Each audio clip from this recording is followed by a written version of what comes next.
Hi everyone, I'm Garrett, and today I get to finally reveal something that I've been working on quietly, obsessively, and often with a level of enthusiasm that has deeply alarmed the people around me. This is something born out of my love of a particular streak, or perhaps I should say stain, of fantasy, and which has largely taken over my life in the last year or so. So I'm proud to finally announce my new game, a full, standalone, grubby fantasy RPG called Mud, Blood and Rats. Now, if that title already makes you smell black powder, cheap ale, and a hint of sewage carried on the breeze, good. That's exactly where I want you to be. Mud, Blood and Rats is a fantasy game about ordinary people in extraordinary danger. Not chosen heroes, not prophesized saviors, just people. The sorts of losers you can probably imagine. Rat catchers, beggars, gong farmers, zealots, scribes, ne'er-do-wells, the kinds of characters who don't heroically charge the corrupt magistrate when they discover he's been whispering prayers to something with too many eyes. Instead, these guys argue in the alley about who's brave enough to knock on his door, whether anyone remembered to sharpen the one decent sword they've got between them, and if this whole thing is really worth the 5 shillings that they were promised. And then, of course, they go in anyway, because they're desperate, they're in over their heads, and the world is just not going to get any kinder while they sit around in the alley and squabble about it. Mud, Blood and Rats is my attempt to capture that kind of fantasy. The street level stuff, the gutter's eye view of a world that's bigger, darker, and weirder than anyone is really prepared for.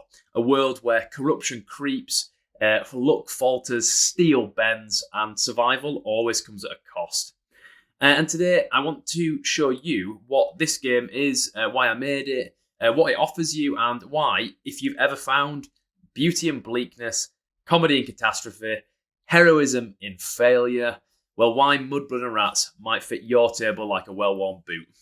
So this video is really going to be in 2 halves. Firstly, I'm going to explain to you exactly what Mud, Blood and Rats actually is. What are its key features? And what you can expect from it as a game built off of the Journeyman Expert Master chassis. In the second half of this video, I'm going to explain to you how Mud, Blood and Rats differs from its sister game, Advanced Fantasy. Now, if you're not familiar with Advanced Fantasy, it's the heroic fantasy kind of older sister of Mud, Blood and Rats. And there's a link to the free and complete version of that game below. So what can you actually expect from Mud, Blood and Rats? At its core, it's a grimy, low fantasy game where your party is made up, especially in the early levels, of the sorts of people that most good folk would kind of cross the street to avoid. The unlucky, the unwanted, the unprepared. The ones who take dangerous jobs because every safer option dried up months ago. Progression is classic and straightforward. Characters start at first level and climb all the way to 30th level, earning experience points as they survive whatever this kind of grim and grubby world throws at them. Every character has a career, anything from witch hunter to beggar to the ever popular tax collector. Careers aren't just flavour in Mud, Blood and Rats, they shape what your character can go on to next. Some are upgrades, some are kind of strange sideways moves, but each opens new opportunities for skills and talents. The game uses the familiar Journeyman Expert Master progression. Skills and attributes move from untrained, trained, Journeyman Expert Master, Grandmaster, and the target number on your D20 roll scales with your character level. This creates a kind of clear sense of growth without ever losing the sort of grounding grit that the game is built on. And then there are talents. There's over 200 of them, ranging from practical to peculiar to just dangerously arcane. These are what give Mud, Blood and Rats its texture. Yes, there are combat talents. There's a lot of combat talents, but also many more that just focus on knowledge, guile, social maneuvering, and the quieter competencies that grubby fantasy as a genre thrives on. This is a world of investigations, and investigations that have gone wrong, weird conspiracies, and diabolical mysteries. Talents help you navigate all of that, and switching careers becomes an essential part of gaining power, prestige, and a sort of deeper toolkit for dealing with the horrors that your players will inevitably uncover. After the careers, you're probably wondering what sort of races are available. In the book, there are 5 races, which Mud, Blood and Rats calls heritages. These are written to embody the classic elements of the grubby fantasy genre. So naturally you have humans, elves, dwarves, halflings, and last but not least, ogres.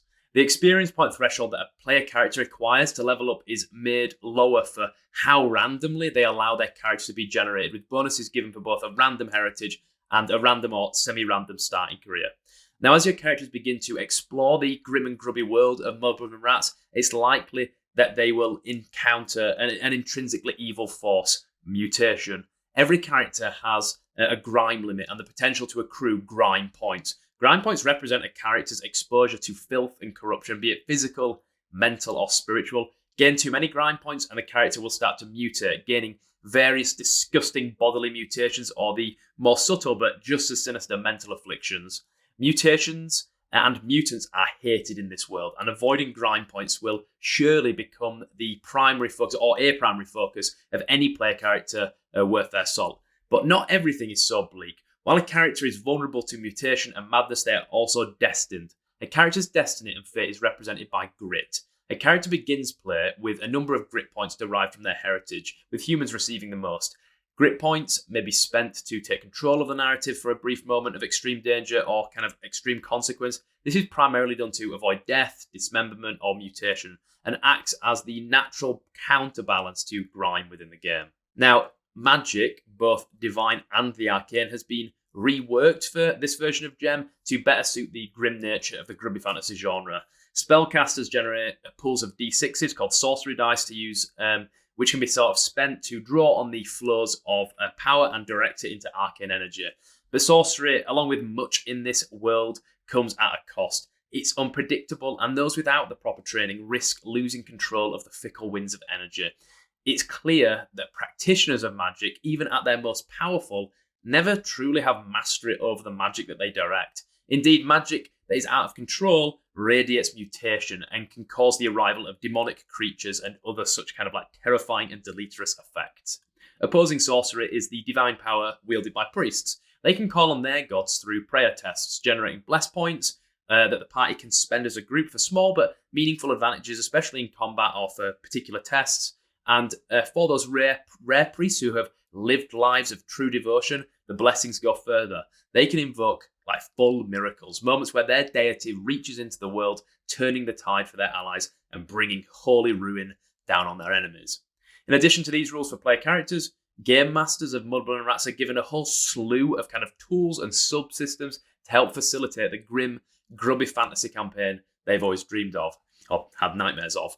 The game includes several subsystems designed to reinforce the grime-soaked tone of the setting and to give both you and your players clear tools for dealing with the chaos you undoubtedly will unleash on the world and on each other. You'll find full encounter tables, combat and non-combat alike, ready to plug into wilderness expeditions or into the twisting, overbuilt cities of the game's sprawling cities. Now, wherever the party goes, the world has tentacles and teeth, and these subsystems kind of help show you that. There are even rules for running taverns, which are amongst the most flavourful aspects of any grim and grubby fantasy campaign, in my opinion. As well as these encounter rules, you'll find systems for handling the legal and illegal actions of the players, information on how to handle disease, and 3 types of mass combat rules. These mass combat rules allow you to run battles on 3 different scales outside the just normal kind of like man-to-man kind of combat. From skirmishes with a few dozen combatants to the vast crash of armies. This is not a world without the great miseries of war, and these tools help facilitate that. And finally, to round out the book is a massive bestiary chock full of monstrous foes for your party to face down. Each stat block is created from the ground up to be usable at the table, and the largest section, which I think is quite interesting, which is the NPC section of the bestiary, is filled to the brim with the sort of characters that you as a game master are going to need session to session. Now that's just kind of a quick tour of the main features of Mudblood and Rats, and I hope I've managed to convey a bit of my enthusiasm for this there. The game is written and laid out, and it's currently in for proofreading. With these timescales, I'm expecting the release to be within the first quarter, quarter 1 of 2026. To follow me for updates, I'd recommend joining the JEM Discord, where I frequently post and talk with people about what's currently happening for Journeyman Expert Master and its derived games. There's also a link to that below. Now, this brings me to the second half of the video, where I'm going to discuss how Mudblood and Rats differs from its sister game, Advanced Fantasy.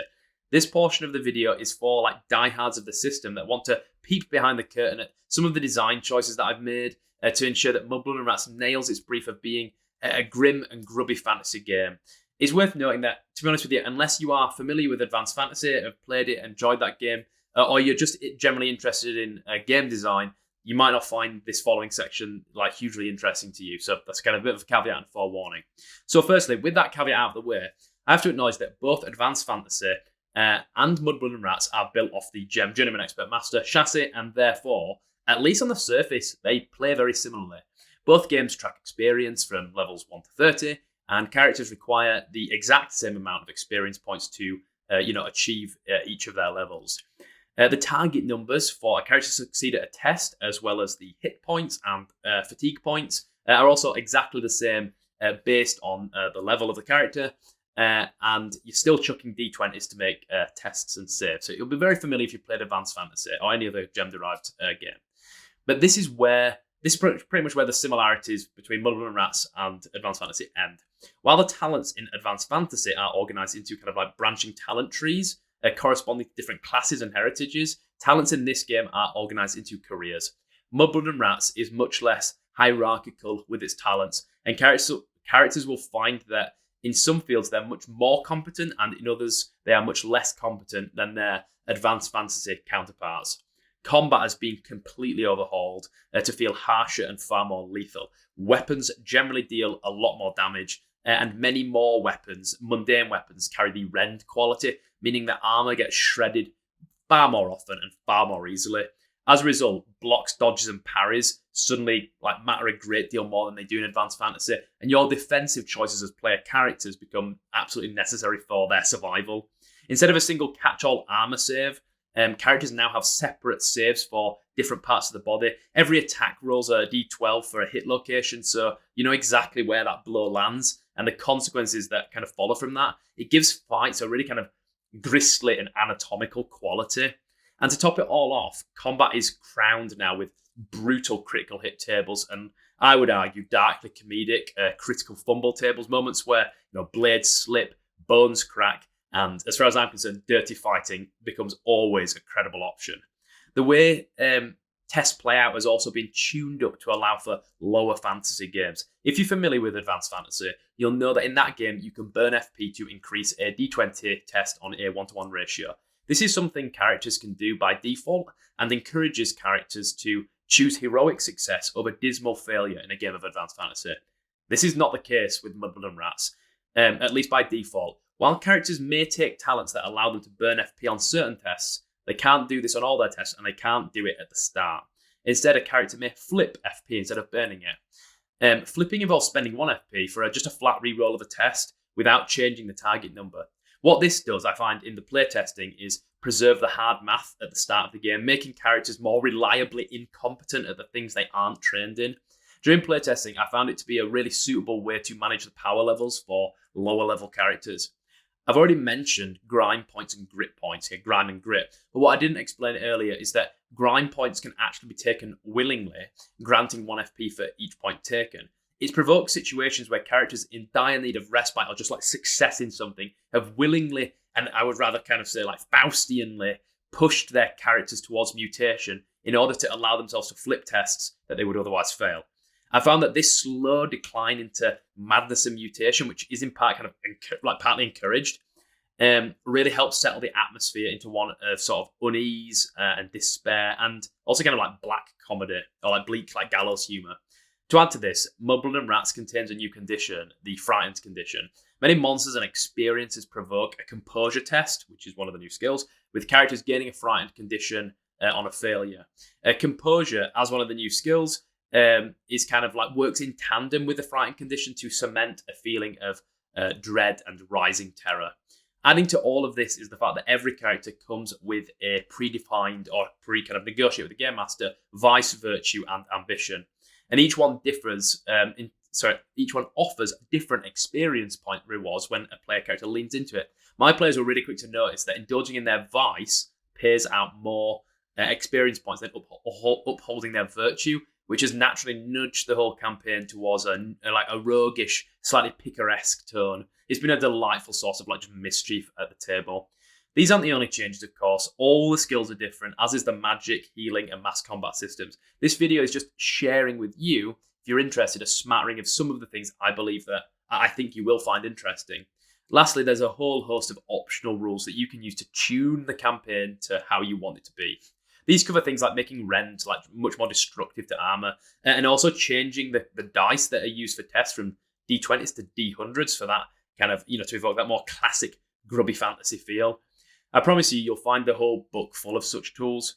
Now, as we come to the end, I'd just like to kind of say again that the book will be out in Q1 of 2026, and it'll come with a variety of resources, an abridged free edition like Advanced Fantasy did, and a full set of character sheets. Now, after all that, I'd just like to say, thank you for taking the time to listen to me. I hope you're interested and as excited as I am. I'm Gary, and I'll speak with you again soon.